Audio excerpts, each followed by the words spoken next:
नाम का एक लड़का था जिसे पुराने महलों, पुराने घरों और जंगलों में घूमने का शौक था।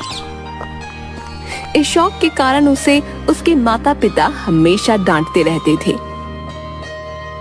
एक दिन जितेंद्र के पापा जी उसके रूम में आते हैं और देखते हैं कि वह कपड़े, कैमरा और सामान पैक कर रहा है।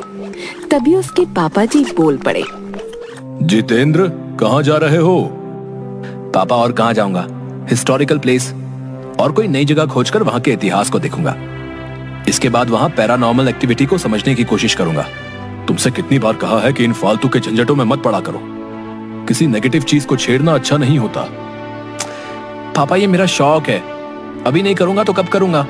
तेज बातों की आवाज सुनकर उसकी माँ भी आ जाती है। क्या हो रहा है? क्यों इतनी तेज गुस्सा हो रहे हो? और क्या होगा, पूछो अपने लाल से। खंडरों में जाएंगे भूत पकड़ने, अपनी जिंदगी से खिलवाड़ करने। यह सुनकर माँ गुस्से में, तू कहीं नहीं जा रहा है, कुछ आया कि नहीं समझ में? क्या कह रही हूँ मैं? अरे माँ, मैं अकेले थोड़ी न जा रहा हूँ, मेरे साथ दोस्त भी जा रहे हैं। अब बच्चा तो नहीं हूँ ना। जाने दो इसे, मानता ही नहीं, जब देखो मनमानी करता रहता है। अरे मैं जल्दी ही आ जाऊंगा, आप गुस्सा क्यों हो रही हो? अभी तक कुछ हुआ क्या जो आप अब भी टेंशन ले रही हो? ठीक है, जा अपना ध्यान रखना, साथ ही कॉल करते रहना। माँ की बातों के साथ उसके पिता सर हिलाकर सहमति जता देते हैं। दूसरे दिन वह दोस्त राहुल और पंकज के साथ मध्य प्रदेश के बुरहानपुर से कुछ दूर एक हवेली में था। यार राहुल, बुरहानपुर से वो हवेली कितनी दूर है? पंकज बीच में ही बोल पड़ता है, मैंने सुना है कि उस हवेली में कोई साया है, क्या ये सच है? जिस हवेली में जा रहे हैं वो बुरहानपुर रेलवे स्टेशन से 60-70 किलोमीटर है। हाँ पंकज, वहाँ के लोग कहते हैं कि उस हवेली को एक ही रात में जिन्नात ने बनाया था। यार कुछ भी, हम लोग कितनी जगहों पर गए, कभी कुछ मिला है? हवेली पर भी कुछ नहीं मिलेगा। मैंने सुना है कि वहाँ पर रखवाली के लिए किसी को रखा भी गया है। हाँ यार, सुना तो है। तुम दोनों की ये बड़ी खराब आदत है, तुम दोनों सुनी सुनाई बातों पर विश्वास करने लगते हो। चलो वहीं चलकर देखें कौन है जिन्नात।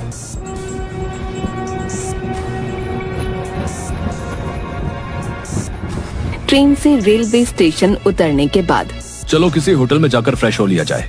क्या यार, सीधे हवेली पर चलते हैं? नहीं यार, वहाँ कोई टाइम पर मिले ना मिले, पहले होटल में ही चलते ना। हाँ हाँ।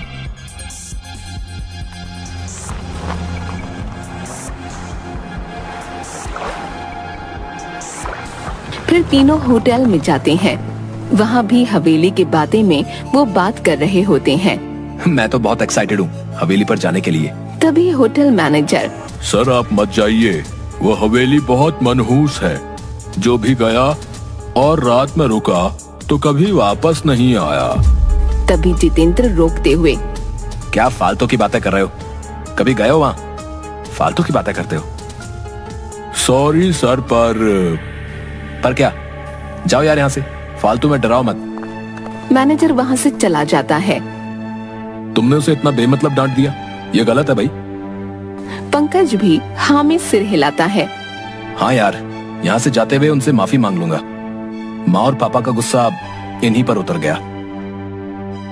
तैयार होने के बाद कैब बुक कर लेते हैं।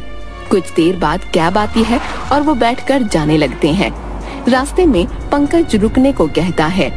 जैसे ही गाड़ी रुकी वैसे ही एक बूढ़े बाबा आकर खिड़की के कांच पर जम से आकर ठोकते हैं। तीनों घबरा जाते हैं। आ गए तुम वापस, वो तुम्हारा ही इंतजार कर रही है। वो अभी यहीं है, कहीं नहीं गई।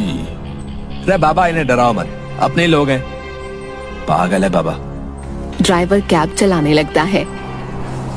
पीछे से बाबा चिल्लाते हुए कैब के पीछे भागते हुए कहते हैं, बेटा मत जाओ वहाँ, मत जाओ वहाँ। हवेली पहुँचने के बाद गाड़ी वाला सिक्योरिटी गार्ड के पास छोड़कर चला जाता है।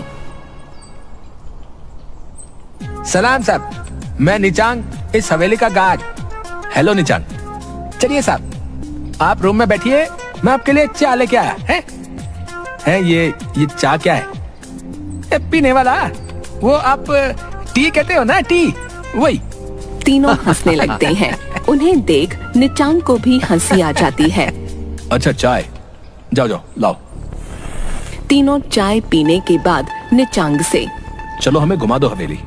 साहब आप अंदर जाकर लेफ्ट मुड़ जाना, वहाँ अम्मा मिलेगी है, वो आपको घुमा देगी है साहब, पर शाम से पहले वहाँ बाहर आ जाना है, नहीं तो क्या साहब अच्छा नहीं होगा। बेहुदी बातें, कोई सेंस नहीं है इन बातों में। वो बूढ़ी औरत जब बाहर निकलेगी हम भी आ जाएंगे। नहीं साहब, अम्मा को वो कुछ नहीं करेंगे, आपको कुछ हो गया तो मेरी नौकरी खतरे में आ जाएगी है? भाई जल्दी आ जाएंगे ना हम। यार तू आए ना आए, हम दोनों आ जाएंगे। हाँ चलो ठीक टाइम से पहले आ जाएंगे। अब तो चलो। अंदर जाते हुए लेफ्ट से कुछ पत्थरों की आवाज आ रही थी, जैसे कि उनसे कुछ पीसा जा रहा हो। तीनों धीरे धीरे अंदर पहुंचते हैं। तभी वह बूढ़ी अम्मा मसाला पीसते हुए दिखती है। अम्मा, ओ अम्मा। वह मुड़कर कोई जवाब नहीं देती। फिर पंकज आवाज देता है, ओ दादी, ओ दादी। वह मसाला पीसते हुए रुक जाती है, धीरे से पीछे देखती है। वह उस वक्त काफी डरावनी सी लग रही थी और कहती है, अच्छा इस बार बच्चों आप लोग आए हैं। जी अम्मा, आप हमें इस हवेली में घुमा दोगी? हाँ, पर कोई मुझसे दूर नहीं जाएगा, विशेषकर ऊपरी मंजिल पर बिल्कुल भी नहीं। क्यों अम्मा, ऐसा क्यों? इसे जिन्नात की हवेली क्यों कहते हैं? इस हवेली को इंसानों ने थोड़े ही बनाया है। इसे मेरे वालिद जो आलिम थे, उन्होंने जिन्न को काबू करके रातों रात इस हवेली को बनवाया था। क्या वो जिन्न अभी भी काबू है? अब वह सभी जिन्न किसी के काबू में नहीं है। मतलब कुछ भी है? अब थोड़ी होते हैं जिन्न, अब मशीनों से 2 मंजिला मकान में साल भर के करीब लग जाते हैं। तो ये हवेली वो भी रात भर में? इम्पॉसिबल। मैं ऐसे नहीं मानता। मत मानो, वैसे जिन्न को आग से बनाया जाता है। वह जहाँ रहते हैं वह जगह काफी गर्म रहती है। इतना कहकर अम्मा मसाला लेकर अंदर चली जाती हैं और खाना बनाने लगती हैं। अरे यार, इन्हें तो काफी टाइम लगेगा, चलो हम ही घूम ले हवेली। अम्मा अंदर से सुन रही थी, तभी कहती है, बेटा आप ऊपरी मंजिल पर मत जाना और कुएं पर भी नहीं। अरे फालतू की बात है, चलो चलते हैं, कुछ नहीं होगा वहाँ। तभी जितेंद्र को कोई बच्ची दिखाई देती है जो दीवार के पीछे से झांक रही थी। तुम चलो, मैं आता हूँ। वह उस लड़की के पास जाकर पूछता है, तुम्हारा नाम क्या है? जरीन। वह अपने बैग की जेब से चॉकलेट निकाल कर देता है। जरीन चॉकलेट लेकर उसे उदासी भरी नजरों से देखती रहती है। आप यहाँ से चले जाओ। इतना कहकर उदासी के साथ वह वहाँ से चली जाती है। जितेंद्र को उसे देखकर बहुत अजीब लग रहा था। तभी बहुत तेज आवाज आती है, जैसे कि गहरे पानी में कुछ गिरा हो। जितेंद्र दौड़कर आवाज वाली जगह पर जाता है। वह देखता है कि राहुल अकेला कुएं की दीवार पर बैठा था। वह राहुल से पूछता है, ये किस चीज की इतनी तेज आवाज थी? पंकज कहाँ है? इतने में पीछे से पंकज भी दौड़कर आता है। वो भी पूछता है, क्या हुआ? कुछ भी तो नहीं, बस इस कुएं में पत्थर फेंका था। इतने में पंकज घबरा कर कहता है, वो बूढ़ी औरत ने तो कुएं के पास आने के लिए मना किया था ना, तो तू यहाँ क्यों बैठा है? चल उतर जल्दी, चल यहाँ से। पंकज राहुल का हाथ गुस्से और जोर से पकड़कर वहाँ से दूर ले जाता है। पीछे से जितेंद्र कहता है, अरे यार, अगर वो वहाँ पर बैठ भी गया और उसने पत्थरों को फेंक भी दिया तो क्या हो गया है? इसमें कौन सी बड़ी बात हो गई? भाई मुझे यहाँ बहुत घबराहट हो रही है, आसपास बहुत अजीब सा लग रहा है। वॉशरूम की दीवार पर मेरी परछाई दिख रही थी। तभी एकदम से 2 बड़े हाथ मेरे गले की तरफ आ रहे थे। तभी पानी में कुछ गिरने की तेज आवाज आई और मैं तेजी से दौड़कर यहाँ आ गया। भाई तुम इन लोगों की बातें सुनकर ना वहम में आ गए हो। ऐसा कुछ भी नहीं है जैसा तू सोच रहा है। चलो अब हवेली घूमते हैं। जितेंद्र का ध्यान बार बार उस खामोश फितरत वाली बच्ची पर जा रहा था जो बिल्कुल कुछ नहीं बोल रही थी। उदासी भरी बेनूर आंखों से उसे एकटक देखे ही जा रही थी। ऊपर से पंकज को यह हवेली कई जगहों पर कालिख और काई जमी हुई दिख रही थी, जो कि काफी डरावनी लग रही थी। इसी के साथ राहुल का बोलना बिल्कुल बंद सा हो गया था। इस पर पंकज और जितेंद्र दोनों में से किसी का भी ध्यान नहीं जा रहा था। यार इन दोनों के बहकावे में नहीं आता तो यहाँ फंसता नहीं, बेमतलब आ गया इनके साथ यहाँ पर। कमरों में घूमते हुए पंकज की और जितेंद्र की नजर कमरों पर बनी नक्काशी पर जा रही थी। साथ ही वहाँ थके थके व बेमन से टिमटिमा रहे पुराने बल्ब जो कभी भी दम तोड़ दें। दीवार पर कई जगह जानवरों के सर लगे हुए थे, जिसके कारण हवेली काफी भयानक लगने लगी थी। ये जगह इतनी डरावनी और अजीब क्यों है? दूसरी जगहों पर इतना डर नहीं लगा था, पर यहाँ तो उल्टा मुझे ही ज्यादा डर लग रहा है। कुछ यहाँ जो पर्दों में छिपा है। धीरे धीरे वह वापस आंगन में बूढ़ी अम्मा के पास पहुंचकर उनके पास बैठ गए। जितेंद्र के मन में बहुत सारे सवाल आ रहे थे। वह आखिरकार पूछ ही बैठा, ऊपरी मंजिल पर जाना क्यों मना है? वह किसी को भी ऊपरी मंजिल पर जाने वाले को जिंदा नहीं रहने देते। आप इस सब पर विश्वास करती हैं? ये चीजें तो बस वहम होती हैं। मेरा बेटा भी नहीं मानता था, कितना समझाया, लेकिन होनी को कौन टाल सकता है। बेटा, आप इन चीजों को समझने की कोशिश करो। आपका एक साथी कहाँ है? पंकज और जितेंद्र दोनों उसे ढूंढने लगते हैं। इतने में वह जरीन लड़की जितेंद्र को मिल जाती है। वह उसे कहती है, आज बहुत भारी दिन है, आप कहीं नहीं रुकना, आप अकेले दोस्त के साथ वापस चले जाओ। मैं इस बच्ची की बात को क्यों नहीं समझ पा रहा हूँ? आखिर कहना क्या चाहती है? बेटा, आप क्या कहना चाहती हो? थोड़ी देर में आपका यहाँ से निकलना मुश्किल हो जाएगा। आप और आपका एक दोस्त, आप दोनों चले जाओ। जाने कब राहुल को ढूंढने ढूंढने में पंकज सबसे ऊपरी मंजिल पर पहुंच गया। उसे मालूम ही नहीं चला। उसे ऊपरी मंजिल के एक कमरे में काफी तेज रोशनी हो रही थी। उसने आवाज लगाई, राहुल तू है ना इस रूम में? मुझे डरा मत, कुछ बोल तो सही। अंदर से सिर्फ की आवाज आती है, जिसके कारण पंकज घबराने लगता है। इसके बाद वह जोर से चिल्लाता है, राहुल बाहर निकल जल्दी। पंकज की आवाज नीचे जितेंद्र के पास जाती है। वह समझ जाता है कि पंकज सबसे ऊपरी वाली मंजिल पर है। वह भी तेजी से ऊपर जाने लगता है। वह छोटी बच्ची उसे रोक लेती है। ऊपर पंकज गेट खोल लेता है और एक जोरदार चीख के साथ तेज रोशनी दिखाई देती है। फिर पंकज का शरीर धीरे धीरे नीचे आने लगता है, जैसे कि पानी पर तैर रहा हो। यह सब जितेंद्र की आंखों के सामने हो रहा था। एकदम से ये सब देखकर जितेंद्र वहीं बेहोश हो जाता है। जब वह आंखें खोलता है तो वो अपने आप को अम्मा के रूम में उनकी गोद में सर रखे पाता है। वह घबराकर बैठ जाता है और उठकर बाहर जाने लगता है। अम्मा उसका हाथ पकड़ लेती है। अब कोई फायदा नहीं है, अब रात हो चुकी है।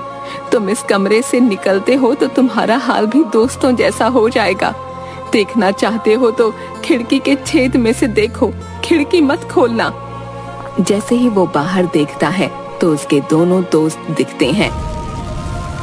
एक अधजला और दूसरा पानी की वजह से फूला हुआ। ये कैसे हुआ? मैंने तुम्हें रोका था और कहा था ऊपरी मंजिल और कुएं पर जाना मना है। जो ऊपरी मंजिल पर गया वो जल गया, जो कुएं के पास गया वह पानी की वजह से फूल गया। सरीन, वो बच्ची कहाँ है? कौन बच्ची? जो मुझे ऊपर जाने से रोक रही थी। नहीं बेटा, यहाँ पिछले 40 सालों से कोई बच्ची नहीं है। जितेंद्र ये सुनकर बिल्कुल सुन्न सा रह जाता है। फिर वही लड़की को एक फोटो में देखता है। यही तो है वो बच्ची, यही तो है। यह मेरी बेटी है जो ऊपरी मंजिल से सीधे कुएं में जा गिरी थी। वही जिन्नों की वजह से, इसीलिए मैं यह हवेली छोड़ना नहीं चाहती हूँ। मुझे बाहर जाना है, हवेली से बाहर जाना है। सुबह होते ही मैं निकल जाऊंगा। बेटा, जो इस हवेली में एक रात में फंस जाता है फिर वो वापस नहीं निकल पाता। यही यहाँ की सच्चाई है। रात भर वो दोनों बैठे रहते हैं। सुबह होते ही जितेंद्र गेट खोलकर बाहर निकलता है। वैसे ही वो देखता है कि राहुल उसे आवाज दे रहा है। जितेंद्र, ओ जितेंद्र, यहाँ मेरे पास आ जा। ओ जितेंद्र, मैं यहाँ हूँ अंदर। फिर वह कुएं की दीवार पर बैठकर वापस अंदर कूद जाता है। फिर से यही रिपीट होता है। वह घबराकर मेन गेट खोलने की कोशिश करता है। वो गेट खुल तो जाता है, पर उसे गेट के उस तरफ वही दिखाई दे रहा होता है जो इस तरफ दिखाई दे रहा होता है। राहुल का कुएं में कूदना। कोई फायदा नहीं है बेटा, ये मेरे लिए हमेशा का है। बेटा अब बस कर दे। इतना कहकर अम्मा अपने काम में लग जाती है। जितेंद्र को उसके वही दोस्त बार बार दिखाई देते हैं।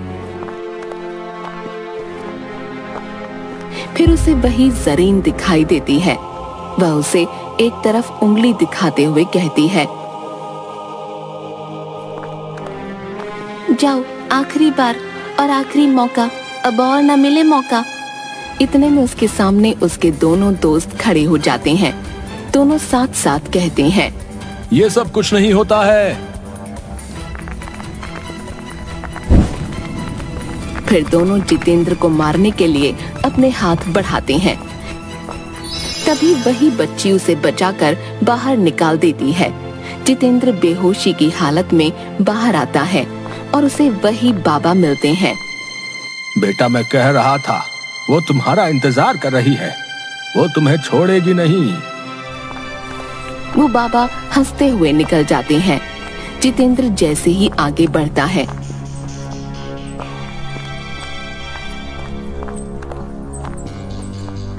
उसे एक गाड़ी दिखती है। उसमें भी 3 दोस्त उसी हवेली में जाते हुए दिखते हैं। वही सीन वापस से उसे दिखने लगता है, पर वो बाहर होता है। गाड़ी में कोई और होते हैं।